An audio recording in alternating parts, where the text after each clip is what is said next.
All of his co-workers were gone. What could it mean? Stanley decided to go to the meeting room. Perhaps he had simply missed a memo.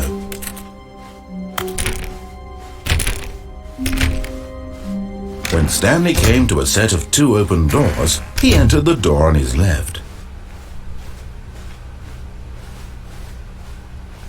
Yet there was not a single person here either. Feeling a wave of disbelief, Stanley decided to go up to his coming to a staircase. Stanley walked upstairs to his boss's office.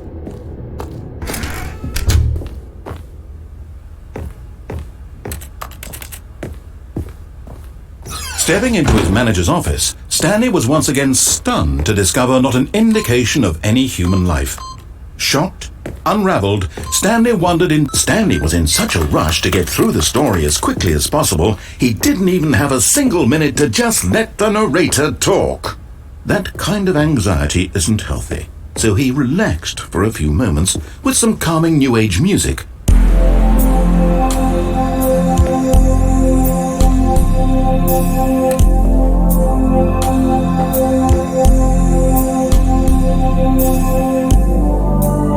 Feeling soothed and rejuvenated, Stanley calmly walked forward into the opened passageway.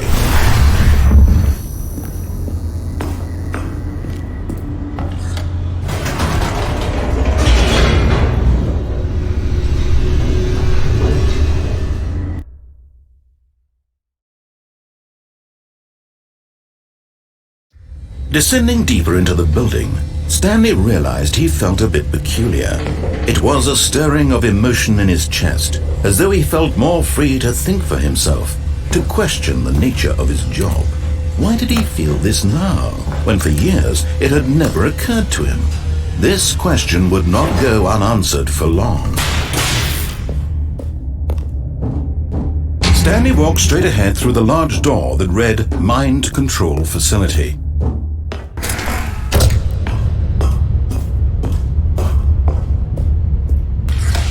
The lights rose on an enormous room packed with television screens.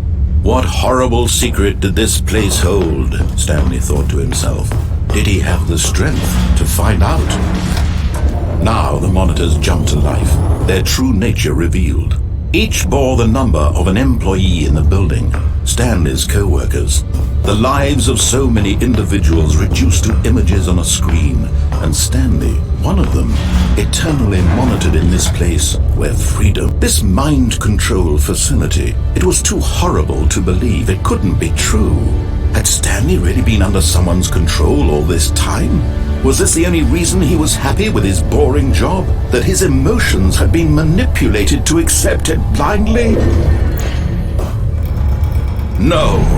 He refused to believe it. He couldn't accept it. His own life in someone else's control? Never! It was unthinkable. Wasn't it? Was it even possible? Had he truly spent his entire life utterly blind to the world? But here was the proof. The heart of the operation. Controls labeled with emotions. Happy, or sad, or content. Walking, eating, working, all of it monitored and commanded from this very place. And as the cold reality of his past began to sink in, Stanley decided that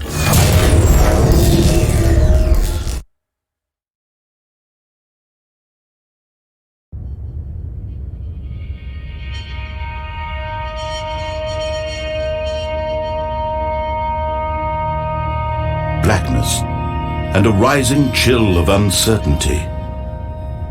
Was it over?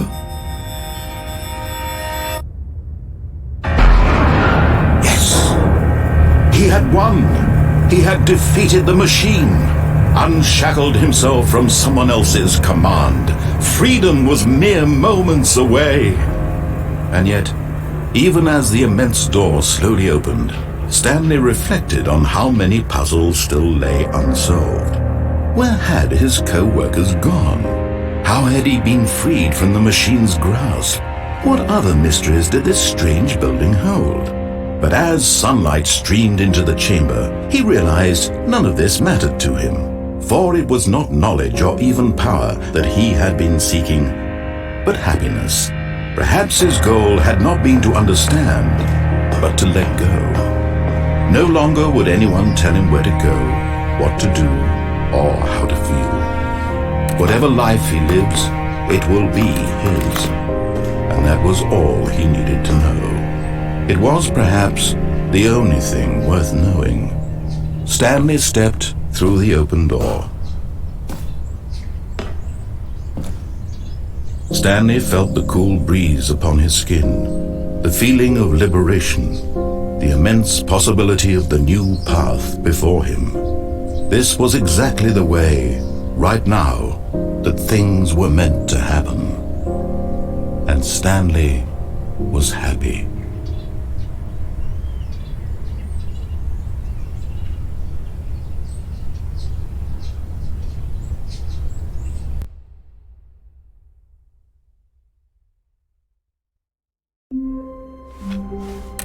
All of his co-workers were gone. What could it mean?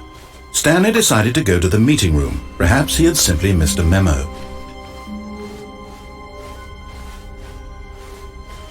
When Stanley came to a set of 2 open doors, this was not the correct way to the meeting room, and Stanley knew it perfectly well.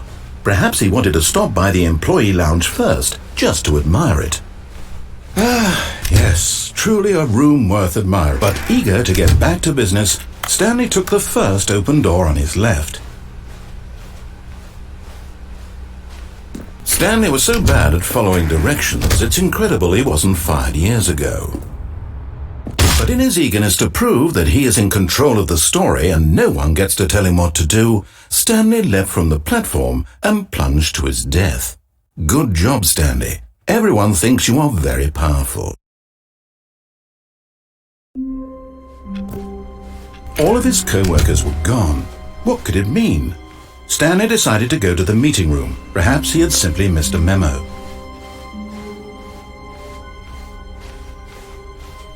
When Stanley came to a set of 2 open doors, this was not the correct way to the meeting room, and Stanley knew it perfectly well. Perhaps he wanted to stop by the employee lounge first, just to admire it. Wow, yes, this room. But eager to get back to business, Stanley took the first open door on his left. Stanley was so bad at following directions, it's incredible he wasn't fired years ago.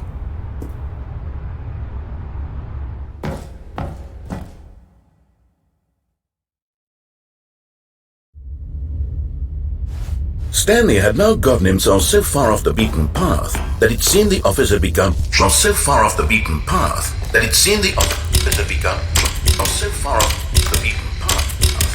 You didn't think I was actually just a recording, did you? What a silly and trite explanation that would be. All the back and forth between you and me, all the absurd adventures we've been through, and it all turns out I'm just a tape recording? It was all just in Stanley's head. I bet that's the kind of twist you think is revelatory. I bet each and every time you watch a movie where it turns out all to be in the main character's imagination, you must absolutely bolt off the couch in pure shock at the phenomenal and intricate storytelling. It must be so simple to be you. Life being an unending waterfall of surprises and delights. How much more exciting you must find the world than the rest of us do. Now I've become sad. Look what you've done to me. This is all your fault.